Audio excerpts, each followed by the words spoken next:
Clear है बच्चा? चले आगे। Yes sir. हाँ, सुन ध्यान से। स्टोर लेजर अकाउंट जो कर रहे हैं ना बच्चा, ये बात मुद्दा पूरा फैक्ट्री का होगा।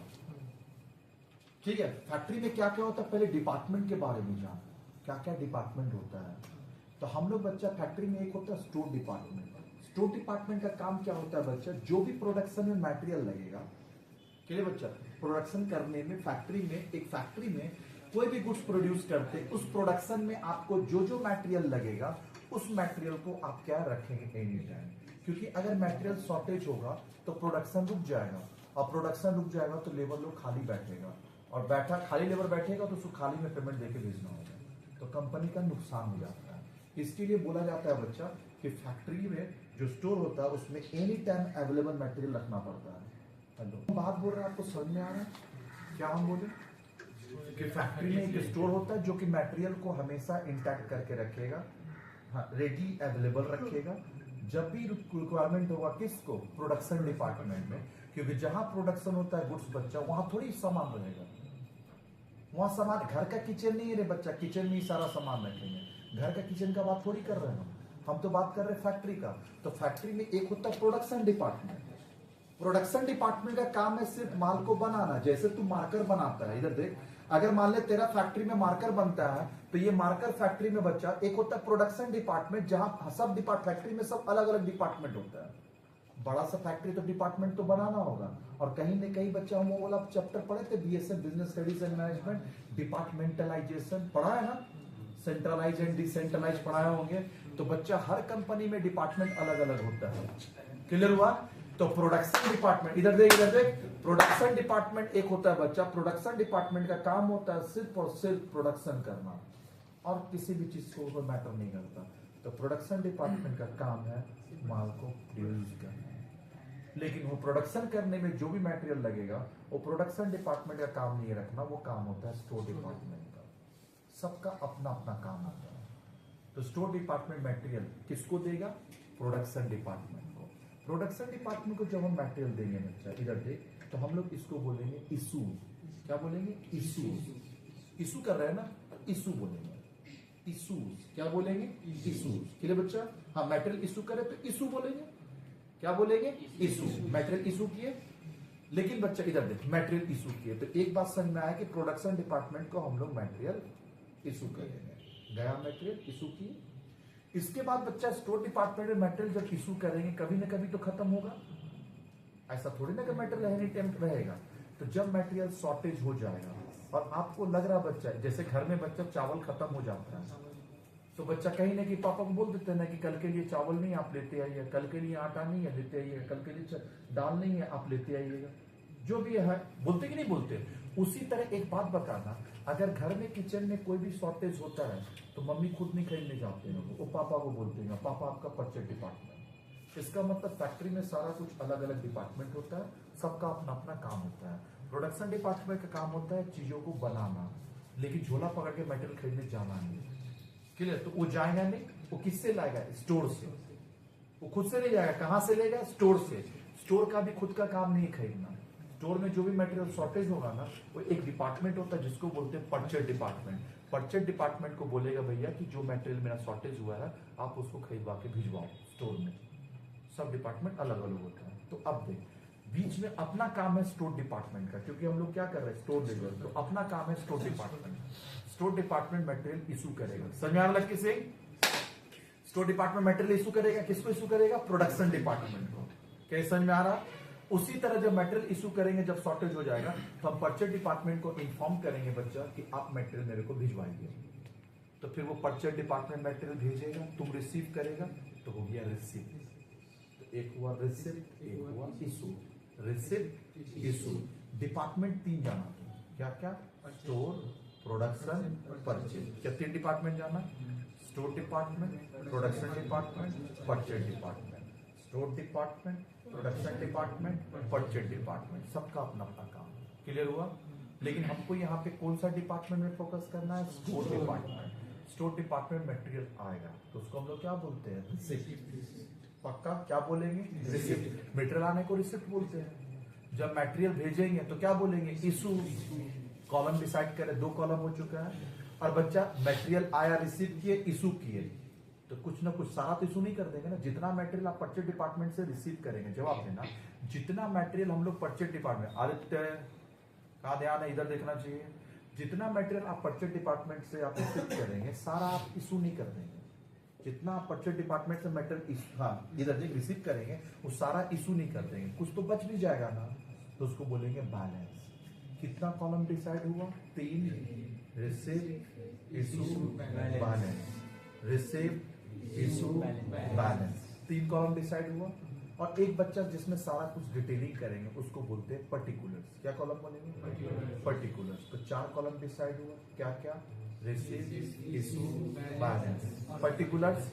और एक कॉलम होता है बच्चा डेट का, किस डेट पे माल आया, किस डेट पे माल गया। तो कितना कॉलम हुआ बच्चा? 5 कॉलम। क्लियर बच्चा?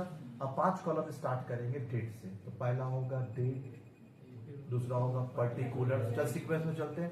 पहला होगा डेट, पहला होगा डेट, फिर होगा पर्टिकुलर, फिर रिसीव, इशू, बैलेंस। क्या कॉलम डिसाइड कर लिए बच्चा? जो फॉर्मेट आपको बताएंगे ना, वो फॉर्मेट टालने का 3 मार्क्स मिलता है आपको। स्टोर लेजर का जो फॉर्मेट है, अगर आप एज इट इज जैसा फॉर्मेट बताएंगे, अगर आप वैसा फॉर्मेट टाल देते हैं तो 3 मार्क्स आपको सिर्फ फॉर्मेट टालने का मिलता है। क्या ये बात समझ में आया? दूसरा बात है कि बच्चा अगर आप फॉर्मेट इन केस भूल जाते हैं, जो अभी हम फॉर्मेट बताएं, date, particular, receive, issue, balance, जो ये हम फॉर्मेट बताएं, इन केस आप ये फॉर्मेट अगर भूल जाते हैं, क्या है, तो एग्जाम में सम आपसे नहीं होगा। जैसे हम एक बात बता रहे हैं, सुनिए। एक ऐसा इंसिडेंस हुआ था, एक बार स्टोर लेजर पढ़ा दिए और एक बच्ची थी यहीं पे बगल में, वो स्टोर लेजर का फॉर्मेट में नहीं स्टोर लेजर करते थे, बिना फॉर्मेट का स्टोर लेजर कर लेती थी। वो है रे बच्चा अपना अपना प्रैक्टिस हो जाता है, क्लियर है। तो एक फ्लो है, फ्लो में कर लेता था। लेकिन उसके बाद बोले हम वो बच्ची को एक ही बात बोले कि बच्चे एक बात याद रखना, एग्जाम में सम नहीं होगा। फिर उसके बाद तुम विश्वास नहीं करेगा, जिस दिन एग्जाम खत्म हुआ और वो बच्चा सही में सॉम सॉल्व करके नहीं आया, और ये बात मेरा उसको याद था, आके तुरंत एग्जाम खत्म हुआ होगा और उसका तुरंत बाद मेरा सेंटर में आया। पहले फोन किया, भैया है क्या? बोले हमें आया, और बोला भैया सही बात बोले थे, स्टोर लेजर हम सॉल्व नहीं कराए, फॉर्मेट ही याद नहीं आया। समझ में आ रहा? तो फॉर्मेट को इग्नोर नहीं मारेंगे, जो फॉर्मेट है वो ड्रॉ करेंगे। साथ में चलिए, पेज निकालिए, कॉपी घुमाइए।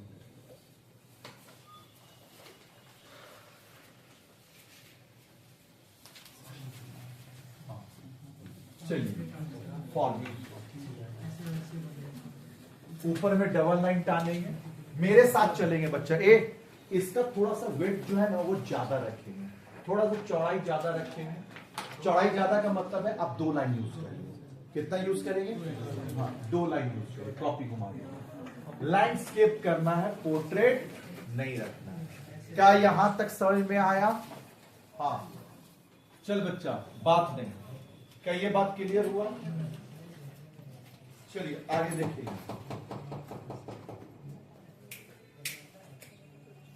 देखिए, सुन बच्चे, इधर देख। हाँ, पहला कॉलम हम आपको बोले थे कि आपको डेट कॉलम देखना है, तो पहला अपने छोटा सा यहाँ पे डेट कॉलम निकाल लेंगे, ये ज्यादा नहीं होना चाहिए। डेट कॉलम, जब डेट कॉलम टाल लेंगे ना बच्चा, हाँ, जब डेट कॉलम आपका हो जाएगा ना, तो जितना स्पेस आपका बचता है ना, 4 इक्वल पार्ट में डिवाइड करेंगे। कितना पार्ट में? 4 इक्वल पार्ट में डिवाइड करेंगे। तो 4 इक्वल पार्ट में डिवाइड करेंगे, तो एक ये हुआ, देख 4 इक्वल पार्ट में डिवाइड कर रहे हैं, हो गया क्या? देख तो 4 इक्वल पार्ट, हाँ, जो भी 4 इक्वल पार्ट आपका हुआ होगा, क्लियर बच्चा, बीचों बीच एक लाइन टानेंगे यहां से, इसको छोड़ के, इसको पर्टिकुलर बोलते हैं। पर्टिकुलर कॉलम में कोई भी डिवीजन नहीं करना है कॉलम का, पर्टिकुलर को छोड़ के बाकी कॉलम का आप डिवीजन करेंगे, ऐसे। हो गया क्या? पक्का? डिवाइड करिए, और जो आप डिवीजन किए हैं ना बच्चा, तो देख डेट और पर्टिकुलर हो गया। हम 5 कॉलम बोले थे, date, particular, receipt, issue, balance, यही बोले थे ना। तो बाकी जो रिमेनिंग 3 कॉलम बचा, वो 3 कॉलम कौन सा होगा? रिसिप्ट। तो हम लोग पहला लिखेंगे रिसिप्ट, दूसरा, तीसरा लिखा रिसिप्ट, इशूज, बैलेंस। क्या हम ये तीनों लिख लिए? रिसिप्ट, इशूज बैलेंस लिखिए। अब हम लोग आगे बात करेंगे। क्या यहां तक हो गया? ये बच्चा ऐसे नहीं बोला, तो कॉपी घुमाने बोले हैं आपको, लैंडस्केप करिए। कॉपी घुमा के हम बोले हैं, सीधा में होगा ही नहीं आपसे, कॉपी घुमाना ही होगा। एग्जाम में कैसे करें? कॉपी घुमा। एग्जाम में चल अब मेरे से बात कर बच्चा, ध्यान से सुन। हाँ, अब जो है ना बच्चा, एक चीज तुम बताना, ये मार्कर, ध्यान से सुन जो बोल रहे हैं। हाँ, बात नहीं करेंगे। ये मार्कर जो है बच्चा, ध्यान से देख, ये मार्कर हम 6 मार्कर को खरीदे। कितना मार्कर? 6 मार्कर मतलब 6 यूनिट। 6 यूनिट्स मार्कर खरीदे, 5 रुपया करके दिया, मतलब @5। तो टोटल कितना रुपया दुकानदार को? 30। तो ये 6 यूनिट को हम लोग क्या बोलते हैं? क्वांटिटी। कितना क्वांटिटी में माल खरीदा? तो ये हुआ क्वांटिटी। 5 रुपया जो हुआ उसको बोलते हैं रेट, और ये 30 रुपीज को हम लोग बोलते हैं अमाउंट।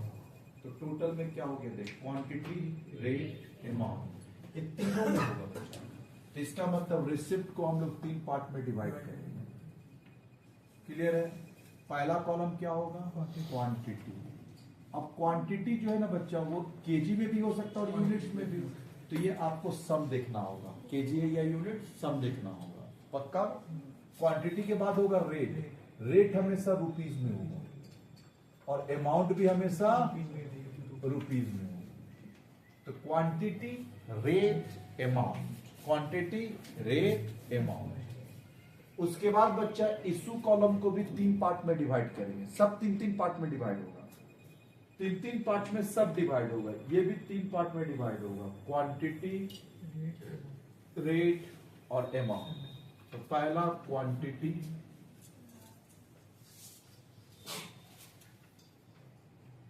क्वांटिटी किस में लिखेंगे? यूनिट्स में और केजी में। फिर हम लोग लिखेंगे रेट रुपीज में, और फिर अमाउंट। क्वांटिटी, रेट, यहां भी 3 कॉलम में डिवाइड करेंगे, quantity, rate, amount. Quantity unit में, फिर रेट रुपीज में, और फिर अमाउंट रुपीज में। क्या ये पूरा फॉर्मेट लर्न हुआ? ये फॉर्मेट डालने का आपको 3 मार्क्स मिलेगा। कितना मार्क्स? 3 मार्क्स मिलेगा आपको ये फॉर्मेट डालने का। और ये फॉर्मेट है, इसके ऊपर में लिखना पड़ता है। क्या? Store, laser,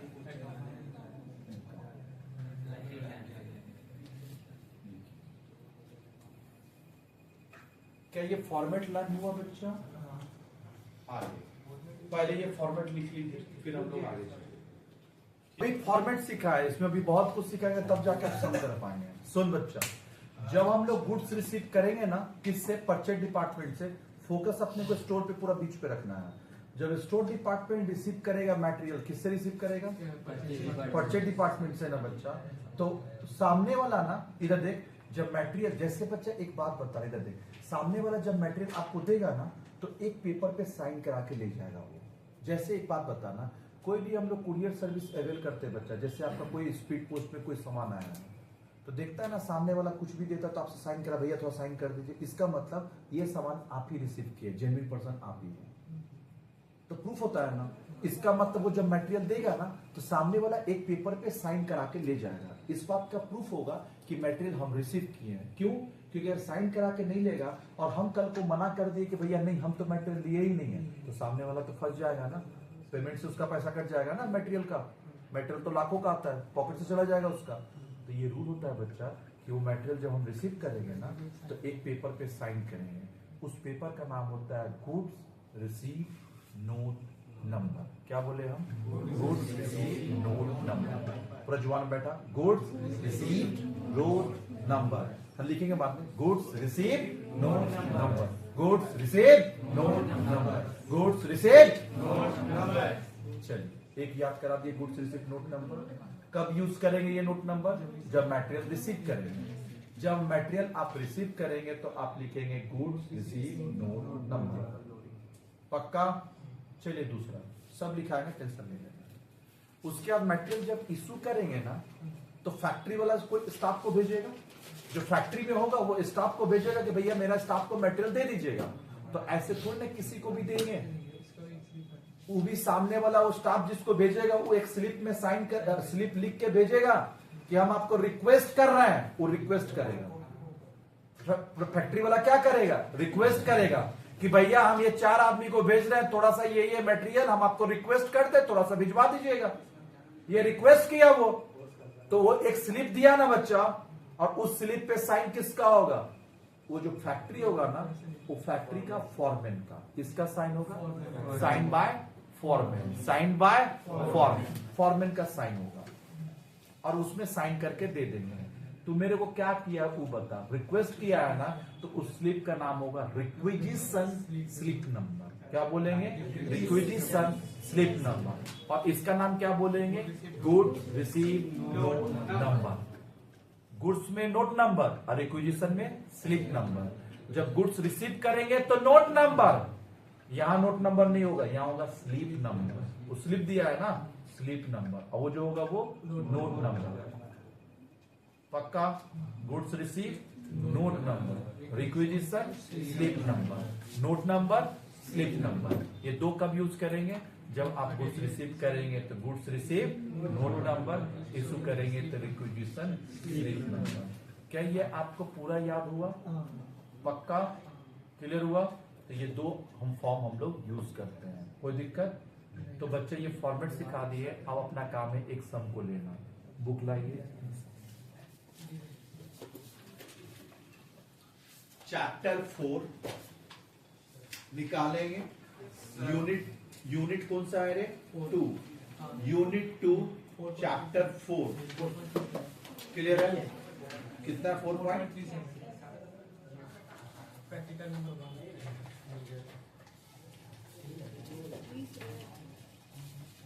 4.37 4. हाँ, जो आप पेज निकालेंगे वो ऐसा होगा। यूनिट 2 4.37 ये निकालेंगे, और इसका हम लोग करने जा रहे हैं क्वेश्चन।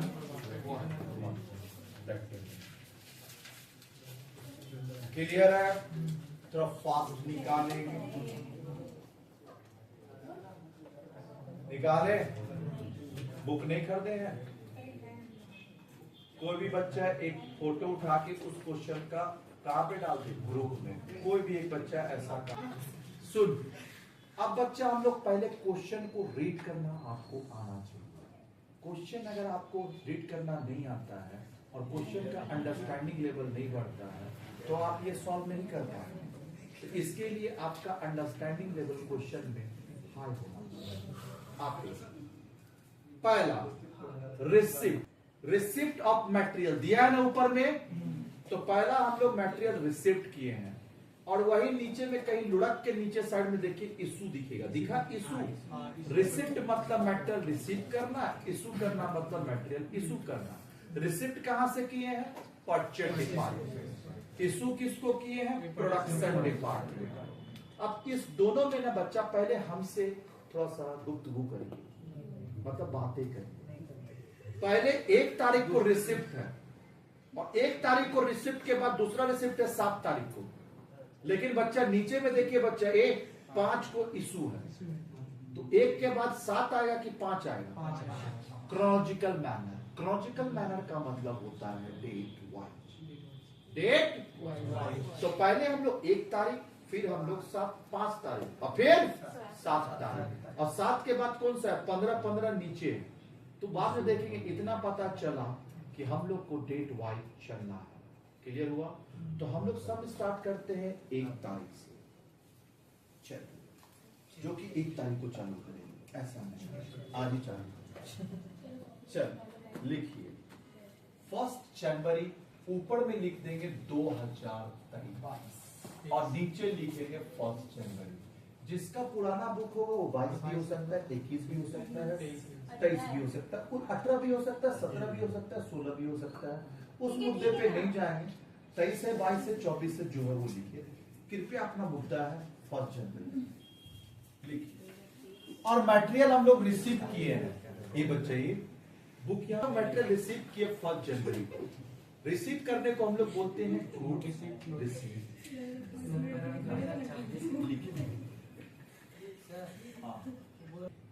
गुड्स रिसीव कौन सा नंबर? एक चीज ऑब्जर्व करके आप चुप रहे। पहला एक चीज ऑब्जर्व कर, यहाँ क्या लिखे हैं? रिसीव। तो आपको एक चीज देख, यहाँ क्या लिखे हैं? रिसीव, और यहाँ क्या लिखे हैं? रिसीव्ड। डिफरेंस है, वो रिसिप्ट से और ये रिसीव्ड है। कहा क्या लिखना समझ में आया? यहाँ रिसिप्ट नहीं लिखना है, रिसीव्ड लिखना है, ईडी लगाना है। तो गुड्स रिसीव्ड नोट नंबर मिटाना। 300 यूनिट 8 रुपया करके रिसीव किया है, तो लिख दे गुड्स रिसीव नोट नंबर। पहला बता 300 यूनिट 8 रुपया करके कहां पे लिखेगा? Receipt column. तो रिसिप्ट कॉलम में आएंगे और आप लिखेंगे 300 यूनिट्स 8 रुपीज करके कितना? 2400। क्या ये सही है?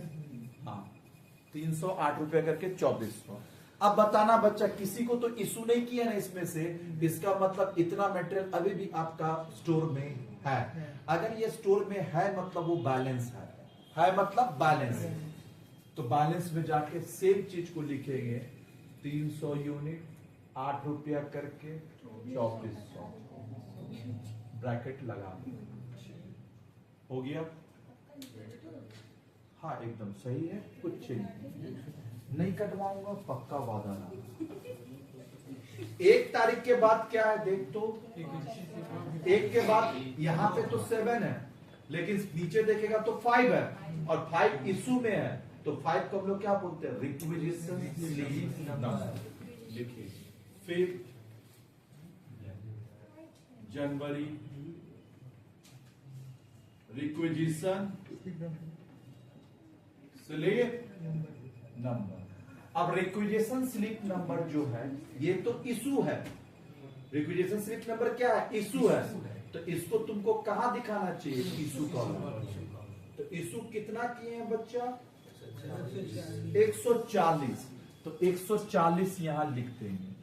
अब एक चीज बताना बच्चा, 140 जो इशू किए होंगे वो कहां से किए होंगे? 300 से। 300 से 140 यहीं से इशू किए होंगे। पक्का? जो मटेरियल तेरे पास होगा इशू भी वहीं से होगा। तो मेरे पास है, ये है वो कौन, कहां पता चलता है? Balance column. बैलेंस कॉलम से पता चलता है कि वो मटेरियल आपके पास है। बैलेंस से क्या पता चलता है? वो मटेरियल आपके पास है। चलिए हमको इतना बताना, तेरे पास मटेरियल है, वो तुमको रिसिप्ट बताएगा, इशू बताएगा कि बैलेंस बताएगा? बैलेंस। तो मेरे पास 300 केजी में 300 यूनिट मटेरियल है और 300 में से 140 चले गया। पक्का? 300 मटेरियल है और 140 चले गया। तो तुम बताना, एक चीज हमेशा याद रखना बच्चा, इशू का रेट कभी नहीं देगा, रिसिप्ट का रेट देगा और इशू का रेट नहीं देगा। इशू का रेट आपको कभी भी नहीं देगा। क्लियर है बच्चा?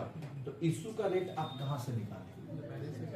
तो देख 300 यहीं से इशू किया है ना, तो 308 रुपये से इशू किया होगा।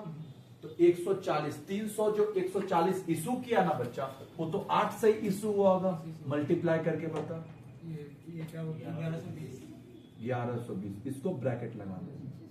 ब्रैकेट से 2 ही जगह लगता है, एक रिसिप्ट, इधर देखिए इशू कॉलम में और बैलेंस, यहां और यहां लगेगा, रिसिप्ट में नहीं लगेगा। रिसिप्ट में अब बताना बच्चा, त्रिदेव 300 से 140 तुम इशू कर दिया। अब तेरा स्टोर में कितना मटेरियल अवेलेबल है? तो 160 मटेरियल अवेलेबल है। 8 रुपया करके 1280 ब्रैकेट लगा। अब मेरे को ये बताइए कि 1 के बाद 5 है, 5 के बाद क्या होगा? 7, और 7 में है गुड्स रिसीव्ड नोट नंबर। तो 7 तारीख को लिखेंगे गुड्स रिसीव्ड। थोड़ा सा नीचे करके लिखेंगे ताकि एक लाइन में आए। जैसे ये यहां तक लिख लिए है ना, तो यहां से लेंगे तो आपका लाइनिंग थोड़ा सा ठीक होगा। क्या लिखेंगे? गुड्स रिसीव्ड नोट नंबर 7 जनवरी। कितना है गुड्स रिसीव नोट नंबर 208.20 तो कहाँ लिखेंगे रिसिप्ट कॉलम में 208.20 1640 क्लियर बच्चा। चलिए क्या यहां तक लिखा डन है। हाँ यहां तक आप लोग कृपया लिख ले और फिर हमें बताएं कि आप लिखे कि नहीं लिखे। लिख चुके धन्यवाद। आगे चलिए नहीं छुट्टी। पहले से कितना मटेरियल आपके पास था 160 जो था उसको पहले लिखिए 160 मेरे पास था 8 रुपया करके 1280 का था पक्का ये पहले से था और कितना आया 200 और आया 8 रुपया 20 पैसा करके 1640 ब्रैकेट लगा दो। अभी आपका स्टोर में देखेंगे तो जब आप स्टोर विजिट करेंगे स्टोर घूमने जाएंगे तो आप पाएंगे क्या पाएंगे कि 160 8 रुपया करके 1280 का मटेरियल है और साथ में 200 और है कितना 8 रुपया 20 पैसा 1640 ये आपका स्टोर का रिकॉर्ड है जो आपको बता रहा है इतना मटेरियल है। क्या ये समझ में आया पक्का। चले आगे 7 तारीख के बाद देखिए बच्चा 15 तारीख लिखेगा आपको और 15 तारीख 8 तारीख है क्या अच्छा हाँ 8 तारीख को ही चलेंगे और 8 तारीख जो है बच्चा वो इशू में है रिसिप्ट में नहीं है किसमें है इशू में है तो उसके लिए हम लोग लिखेंगे रिक्विजिशन तो नीचे लाइन करके यहाँ पे लिखेंगे 8 तारीख में 8 जनवरी रिक्विजिशन स्लिप नंबर हाँ हाँ दे देंगे कोई दिक्कत नहीं है दे देंगे। हो गया रिक्विजिशन कितना रिक्विजिशन हुआ है देखिए तो 60 यूनिट हुआ है। सुन बच्चे 60 यूनिट आपका इशू करना है आपको यहाँ पे गोडाउन देखना है गोडाउन में कितना मटेरियल है 160 200 60 यूनिट कहां से इशू करें यहां से कि यहां से क्वेश्चन बताएगा आप नहीं बताएगा क्वेश्चन बताएगा। अच्छा है बच्चा यही क्यों दरकार पड़ा कहां से इशू करेंगे यहां क्यों नहीं पड़ा क्योंकि यहां एक ही मटेरियल है जहां मोर देन वन मटेरियल होगा जहां मोर देन वन मटेरियल होगा वहां आपको देखना होगा कि मटेरियल कहां से इशू करें मतलब मेथड का काम आता है कहां पे कौन सा मेथड अप्लाई करना है ये काम आता है जहां मोर देन वन मटेरियल होगा। ठीक बच्चा तो इसके लिए हम लोग क्वेश्चन बोल दिया फीफो फॉलो करें कौन सा फीफो का फुल फॉर्म होता है बच्चा that is first in first out ये बात आप ऊपर लिख ले मेंशन करें हाँ इसे आप अंकित करें ऊपर FIFO first in first out first out तो 160 आया है ये बच्चे तो फर्स्ट इन फर्स्ट आउट मतलब 60 इशू करना तो 60 कहां से इशू करेंगे 160 से तो 160 से 60 इशू किए कितना करके 8 रुपया करके कितना होगा 480 ब्रैकेट क्लोज।